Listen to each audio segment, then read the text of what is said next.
Саламатсыздар, бүгін біз өтетін тақырыбымыз ол for in деген циклы.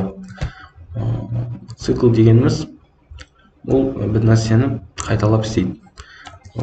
For in деген циклы қолдануы мынандай: for бір нәрсе жазамыз, бір variable осы forда қолданатын, мысалы student in, және мынақта біз список болу керек. Мысалы range 100 деген. Мынақта student емес, number болсын. For number in range 100. Range дегеніміз не? Range дегеніміз ол бізге, біз оған ішіне бір санды береміз, мысалы 10, және оны print етсем, ол маған осы сандарын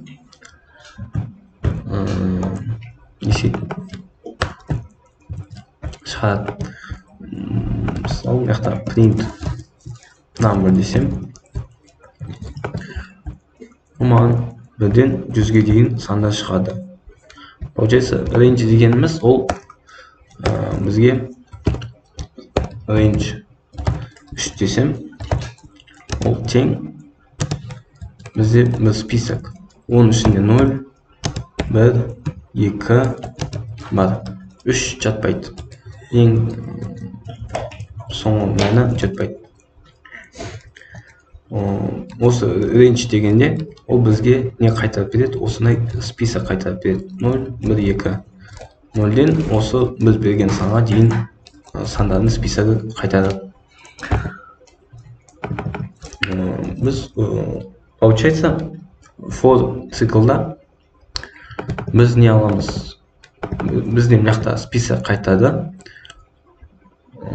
Және for циклда осы numberге, осы списогын ішіндегі информацияның, заттардың мәнін береді. Мысалы, мынау range 100 деген, демек бізде анақта 0, 0, 1, 2, 3, 4 деген сандар осылай 100-ге дейін жатыр. 100-ге дейін емес, 99-ға дейін. Және демек осы for деген кезде ол не істейді? Ол бірінші алады да, 0 деген саны көреді. Оны сосын не істейді? Бізге print 0 дейді. Сосын ол алады да, екінші рет уже 1-ді алады, осындай print жасайды. Сосын 2, сосын 3, сосын 4, и солай 99-ға дейін. For деген осы. Ол біз берген списоктың ішінде кіріп, біріншісін алады, бірінші информация, бірінші заты, бірінші объект алады, и біз мынақта жазған кодты орындайды. Осыған біз мынақта жазған variableға, переменнаға 10 мәнін беріп. Мысалы, мен мынақта плюс 1 де аламын. Тағы да запускать етіп, енді не шығады? 1-ден 100-ге дейін шығады. Одан бұрын бізде 0-ден 99-ға дейін шықты. Ал қазір біз әр осыған плюс 1 жасап, бізде 1-ден 100-ге дейін болған. Себебі мынақта numberге ол 0 береді, және біз осы 0-ге тағы 1 қосамыз. И print жасаймыз, бізде 1 шықты. Сосын 1-ге 1 қосқан 2, 2-ге 1 қосқан 3, сондай кете береді. Басқа пример, мысалы, біз өткен сабақта списокта қолданып үйрендік. Тағы сондай список ашайын, students, тең.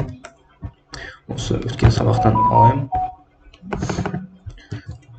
Ctrl-C, Ctrl-V. Енді for student in students. Двоеточие, Enter басамыз, яқта бізде отступ болады. Осы отступ ол бір табуляцияға тең, бір таб басқанға тең. Мен таб басам, оған отступ жасайды. Осы жақта бізде бір отступ болу керек. Немесе бізге Python ашыққа шығарады. И біз не істейміз? Осы студенттен оны да print етейік. Student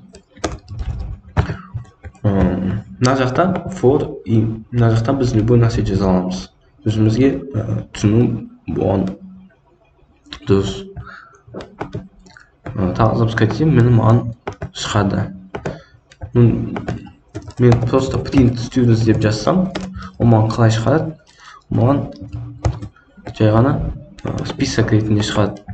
Қалай жаздық, солай шығады. Ал for цикл-мен ол не істейді? Ол бірінші мынау студент узас деп қалады, сосын бізге print z отдельно ретінде. Осымен біздің сабағымыз аяқталды.